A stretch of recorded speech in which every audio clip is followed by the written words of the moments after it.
Sziasztok! A Bolyai Farkas Emeleti Liceum diákjai vagyunk, a brutális elitek csapata, és ez a MIFIS 2023 versenyre a bemutatkozó videónk. Egyikünk sajnos nem lehet itt, de ha fizikailag nem is véletlen itt van velünk. Mint tudjuk, egy biciklikereket egy kötélhez kötve simán elengedünk, leesik. Viszont ha ezt megpörgetjük és így felállítjuk, álló pozícióban marad.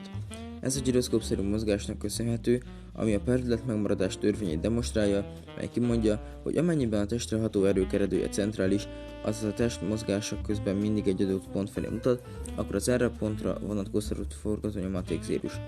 Így az erre a pontra vonatkozó impulzus momentum megmarad, tehát ebben az esetben a kerék állva marad.